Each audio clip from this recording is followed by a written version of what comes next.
할렐루야. 자, 우리 노마서를 통해서 우리가 계속해서 복음에 대해서 배우고 익히면 언젠가는 복음의 그 진수를 알겠죠. 그래서 복음을 통한 하나님의 그 사랑과 은혜에 대해서 우리가 절로 푹 빠지게 될 그날을 기다리며 우리 성도님을 주님의 이름으로 축원드립니다.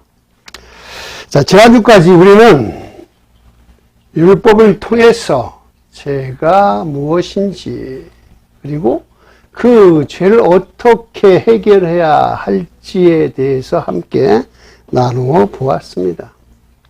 자, 인간에게 가장 심각한 문제를 따져본다면 그것은 바로 죄에 대한 문제입니다. 그런데 많은 사람들은 이 사실을 제대로 깨닫지 못한 채 죽어가고 있어요. 죄의 문제를 해결하지 못한 채 죽는다라. 그것은 뭐예요? 영원한 생명이신 하나님과의 단절을 말하며 결국은 영원한 죽음을 맞이할 수밖에 없다라는 것을 우리는 깨달아서 알고 있습니다.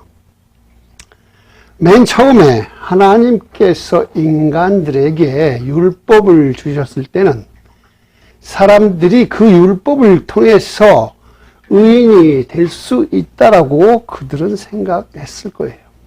그러나 그것은 커다란 착각이었을 뿐입니다.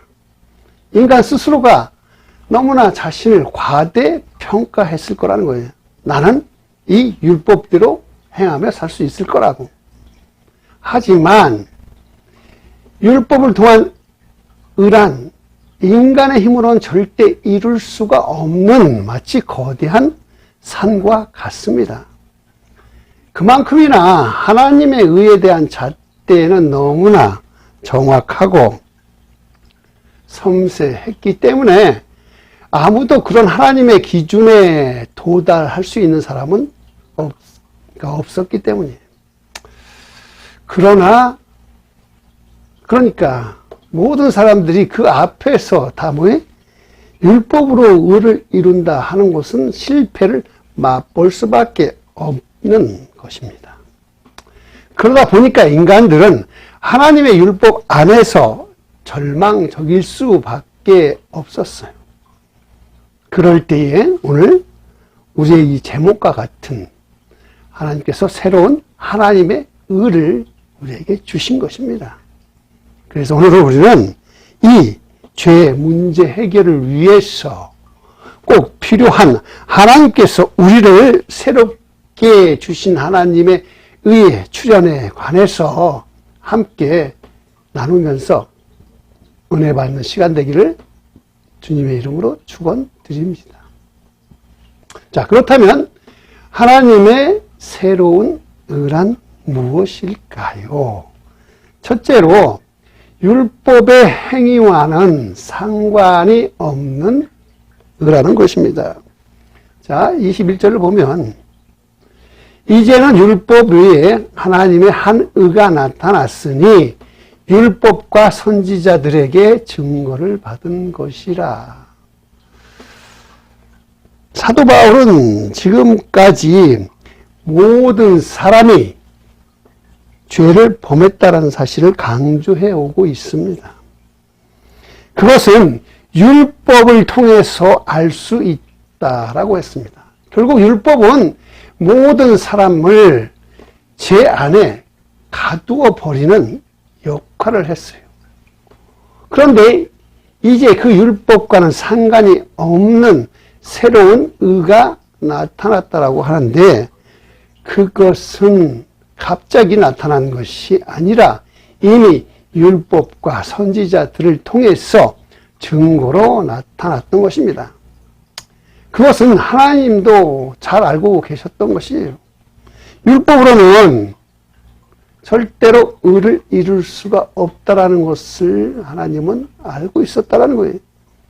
그래서 이 새로운 의는 처음부터 이미 하나님께서 준비하고 있었던 것이라는 거예요. 그래서 이게 갑자기 나타난 것도 아니요, 앞으로 미래에 나타날 것도 아니고 믿음을 통해 이미 완료되었던 것으로 율법과 선지자들을 통해서 미리 계시해 주었다라는 것입니다. 자, 그렇다면 계속해서 그 새로운 의는 무엇일까요?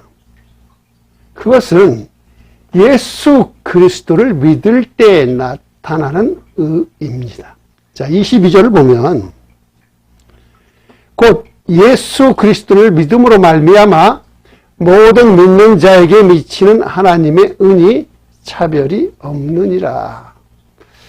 자, 이것은 예수 그리스도를 믿을 때에 믿는 모든 사람에게 나타난다라는 것인데, 이것은 그 어떠한 차별이 없기 때문에 그냥 예수 그리스도를 믿는 사람이라면 유대인뿐만 아니라 이방인들까지 다 포함되었다라는 것입니다. 과거에 율법은 오직 유대인들을 향해서 하나님께서 주셨지만, 이 새로운 의는 예수 그리스도를 믿기만 하면 어떠한 인종이나 민족에게 차별하지 않고 나타나는 하나님의 의입니다. 그렇다면 왜 이러한 방식으로, 즉 예수 그리스도를 믿기만 하면 이렇게 새로운 의를 주셨을까요? 그것은 바로 이러한 방법이 아니면 절대로 인간들은 의를 이룰 수 없기 때문입니다. 자, 23절을 보면 모든 사람이 죄를 범하였음에 하나님의 영광에 이르지 못하더니, 계속해서 24절이요. 그리스도 예수 안에 있는 속량으로 말미암아 하나님의 은혜로 값없이 의롭다 하심을 얻은 자 되었느니라. 자, 여기에서 보면 속량이란 어떠한 값을 지불하고 포로나 노예를 사서 풀어주는 것을 가리키는 것입니다. 그래서 율법이나 양심을 통해서 자신이 죄를 범죄한 것을 알게 된 모든 죄인들이 자신이 저지른 그 죄의 대가로 죄에 묶여 있을 때에 누군가 그것을 풀어줘야 되는데, 예수 그리스도께서 그 믿는 모든 그 죄인들의 죄값을 대신 다 치러주시고 사셔서 속량하셔서 풀어주셨다라는 말이죠. 즉, 불의한 우리가 아무런 값없이 의롭게 되는 이 경이로운 일은 전적으로 하나님의 은혜고 또한 하나님의 선물로 이루어 주시는 것입니다. 그렇다면 예수 그리스도를 통해 어떠한 방법, 자, 예수 그리스도를 믿는데 어떠한 방법으로 우리를 속량해 주셨을까요? 25절을 보면 이 예수를 하나님이 그의 피로 믿음으로 말미암는 화목제물로 세우셨으니, 이는 하나님께서 길이 참으시는 중에 전에 지은 죄를 간과하심으로 자기의 의로우심을 나타내려 하심이라. 아멘. 자, 여기에서 중요한 단어가 나오죠. 그것은 뭐예요? 화목제물. 보시면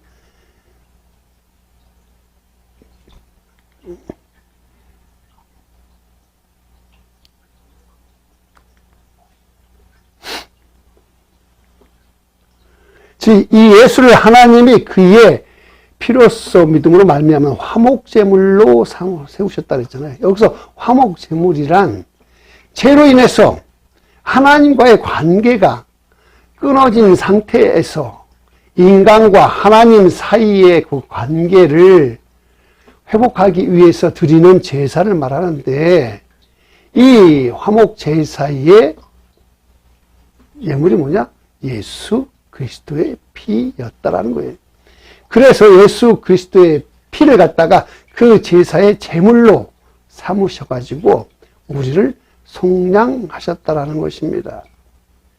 즉 다시 얘기하면 예수 그리스도가 죽으실 때 흘리신 그 피를 통해서 하나님께서는 인간의 죄를 용서하시고 또 멀어졌던 인간과 하나님과의 관계를 회복하시는 은혜를 베풀어 주셨다라는 것입니다. 왜 그렇게 했을까요?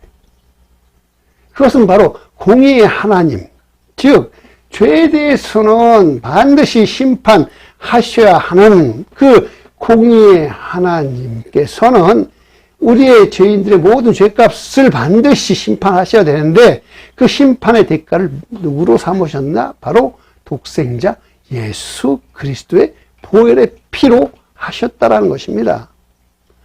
그렇다면 하나님께서 왜 이렇게 하셨을까요? 이거는 26절을 보면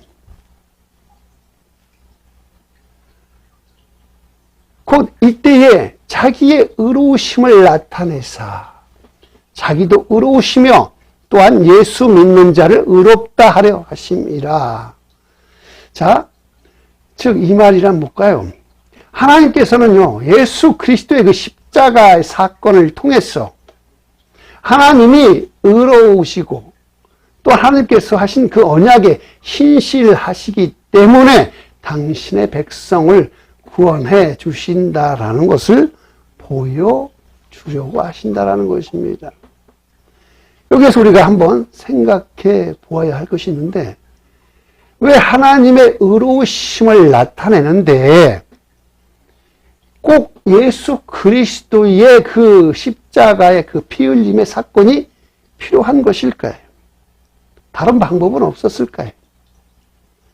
다시 말하면 사랑의 하나님이 그냥 모든 죄인들을 다 그냥 이번에는 한번 다 눈 감아 줄게 하고 용서해 주시면 굳이 자기 아들이신 예수 그리스도를 십자가에 죽이시지 않으셔도 되지 않았을까요? 라고 말할 수 있지 않겠습니까? 하는 것입니다. 하지만 세상의 법정에서도 말이에요. 죄인들을 그냥 잡아왔다가 아무런 죄의 대가도 묻지 않고 그냥 다 죄를 사해줘 버리면 과연 그 세상의 법정이 모든 사람들 앞에 공정하다고 할 수 있을까요? 하물며 세상의 법정도 아니고 더 거룩하시고 더 신실하시고 신성해야 될 하나님의 심판대 앞에서 그냥 아무렇게나 죄값도 묻지 않고 다 용서해 버린다라면 과연 하나님이 공정하다라고 할 수 있습니까? 이것은요, 하나님의 공의에도 어긋나고 절대 죄하고나 함께 공정하지 않는 하나님의 속성과도 맞지 않는 것입니다. 그렇기 때문에 반드시 그 죄에 대한 대가는 누군가 치러야 돼요. 근데 그 인간에게 그 죄값을 치르게 하면 아무도 그냥 살아날 수가 없어요. 그래서 아무런 죄도 없고 흠도 없으신 독생자 예수, 즉 하나님의 아들의 그 생명값으로 대신해서 그 모든 죄값을 다 치르셨다라는 것입니다. 그리고 난 다음에 모든 죄인들은 그 내 대신 돌아가신 그 예수, 하나님의 아들을 믿는다라고 할 때에 그때 하나님께서는 우리의 죄를 다 용서해 주신다라는 것입니다. 믿으시면 아멘. 예, 이것이 바로 그 유명한 그 이신칭이라고 하는 기독교의 유명한 교리잖아요. 믿음으로써 의롭다 칭함을 받는 것, 즉 예수 그리스도를 내가 믿는다고 고백할 때에 나의 죄는 하나님께서 다 용서해 주시고 이제 우리는 의인이다라고 하나님께서 인정해 주신다라는 것이죠. 그렇기 때문에 이 새로운 의란 바로 믿음의 법이라고 하는 것을 우리는 깨달아야 하는 것입니다. 27절과 28절을 보시면 그런즉 자랑할 데가 어디 있느냐 있을 수가 없느니라. 무슨 법으로냐 행위로냐 아니라 오직 믿음의 법으로니라. 그러므로 사람이 의롭다 하심을 얻는 것은 율법의 행위에 있지 않고 믿음으로 되는 줄을 우리가 인정하노라. 아멘. 자, 그렇기 때문에 우리는 뭐예요? 복음 안에서 우리는 자랑할 것이 없다라고 지금 사도 바울은 이야기합니다.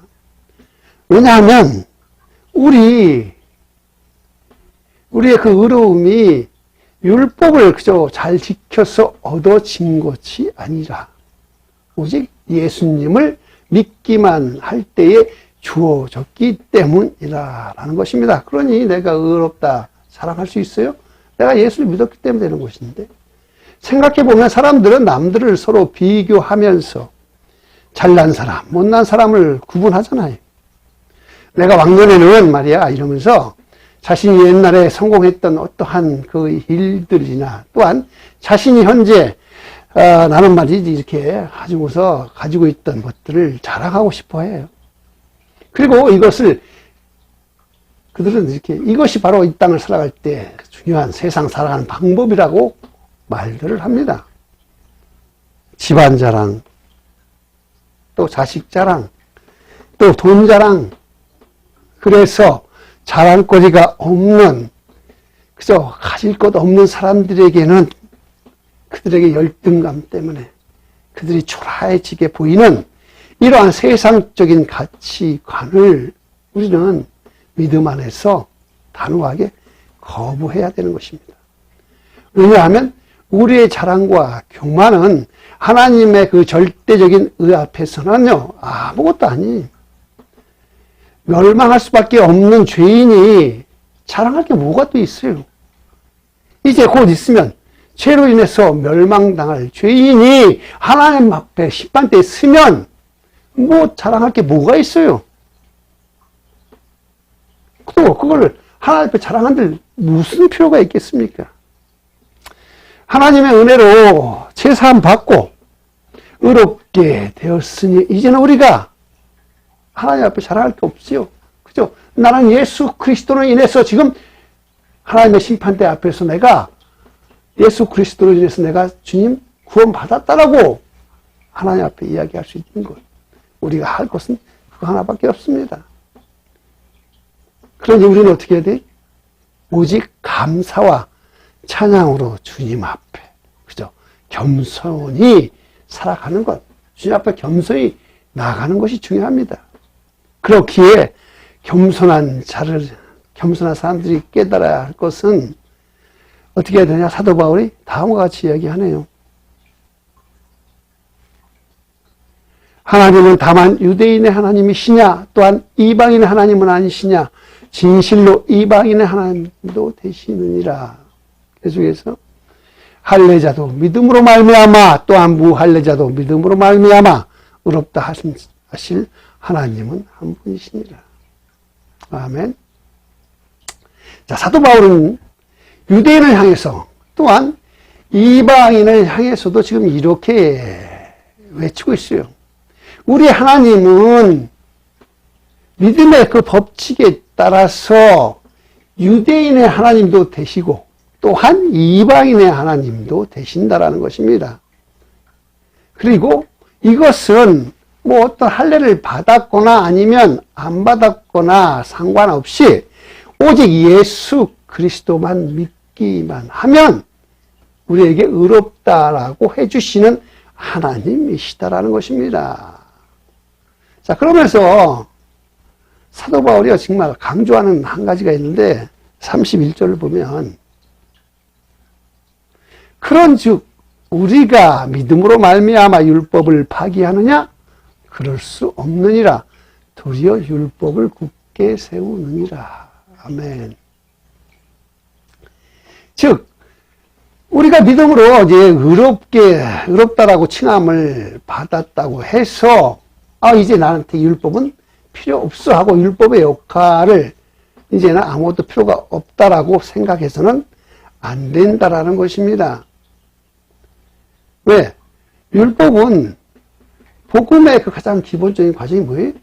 바로 내가 죄인이구나 하는 죄를 깨닫게 하는 역할을 하기 때문에 믿음을 세우기 위해서는 반드시 그러한 율법을 통해서 내가 죄인임에 되는 이러한 율법의 과정을 꼭 거쳐야 된다는 것입니다. 사랑하는 우리 성도님 여러분, 우리가 처음으로 믿음 안에서 복음으로 굳게 섰어요. 처음부터 그렇게 쓰면 얼마나 좋겠습니까? 하지만 처음부터 복음 안에서 완전히 주님과 함께 교제하면서 자유함을 깨닫기는 쉽지가 않습니다. 예를 들어 볼게요. 자, 안식일에 일을 하지 말라라고 하는 율법이 있죠. 자, 이 율법 안에서 만약에 처음 이제 교회를 다니기 시작하는 사람이 있어요. 근데 그 사람이 일요일날 일을 해야 되는데, 그 사람이 이 율법으로 인해서, 나는 일요일날 일을 해야 되는데, 일을 하지 말라고 하니까 어떡하지 하고 죄책감을 갖게 된다면, 만약 그게 심해져서, 아유, 그럴 바엔 나 교회를 못 나가겠네 하면서 교회를 나오지 않게 된다면 어떻게 돼요? 이것이 오히려 예수님을 믿는데 방해가 될 수도 있다라는 것입니다. 그래서 이 죄책감을 떨쳐버리기 위해서 어쩔 수 없이 일요일에 일을 해서 교회를 나오지 않는다면 어떻게 해야 돼요? 못한다면 일요일날 못 나오면 낮에 그냥 일요일 저녁 예배, 아니면 그것도 안 되면 온라인으로라도 예배를 드려야 한다라고 이야기를 해줘야 돼요. 그렇게 해서 이 초신자는 일요일 주일 예배는 비록 나오지 못하지만 대신해서 다른 예배, 저녁 예배나 금요 예배를 드리면서 주님 앞에 계속해서 교제해 나간다면 그것이 바로 뭐예요? 복음 안에서 자유로워진다라는 것입니다. 자, 이것은 또 하나님의 말씀을 내가 율법을 지키지 않아서 난 하나님의 말씀을 순종 못하는구나 하고 그렇게 생각할 수도 있는데, 그게 아니라 하나님 말씀 안에서 내가 주님과 교제하면서 내 마음의 중심이 하나님께로 향해 있기 때문에 비록 환경이 주일날 낮에 못 나가지만 주일날 저녁이라도 주님 앞에 마음을 들여서 나가겠다 하는 그런 마음의 중심을 하나님이 보신다는 것입니다. 그래야 완전히 그런 시간이 지나가면 따라서 복음 안에서 주님과 함께 동행하면서 자유함을 느끼는 그 날이 다가올 수 있다는 거예요. 아멘.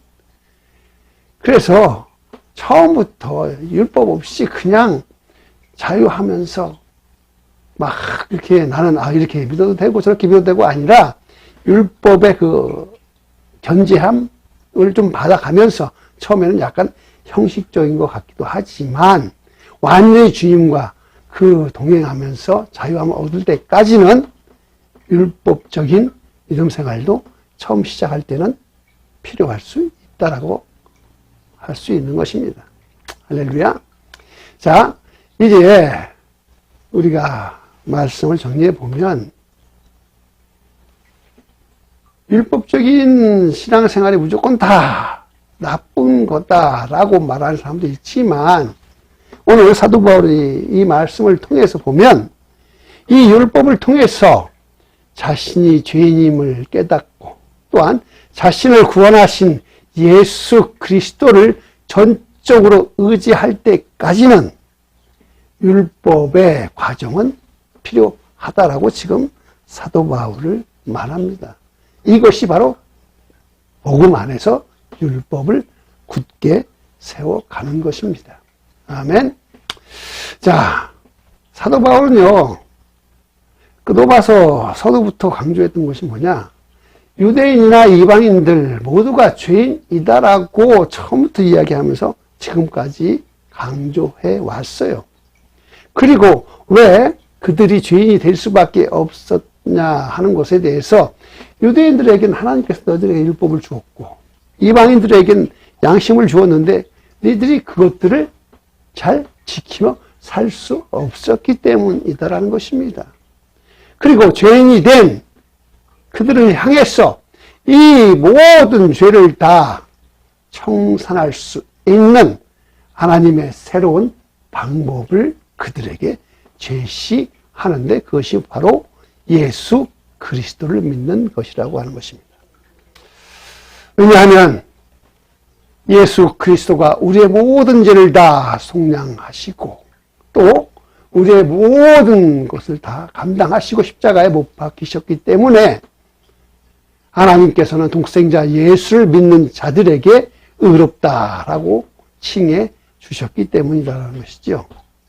이것이 바로 복음의 가장 중요한 핵심 진수며 또한 이것이 바로 하나님의 은혜고 사랑의 선물이라고 합니다. 자, 우리 사랑하는 성도님 여러분, 이제 우리가 죄악의 속박에서 풀려나신 것도 또한 새로운 존재로 거듭난 것도 그래서 새로워진 삶으로 살아가게 된 것도 모두가 다 하나님의 뜻이며 하나님께서 다 이루어 주신 것임을 깨닫기를 주님의 이름으로 축원드리면서 함께 기도하시겠습니다.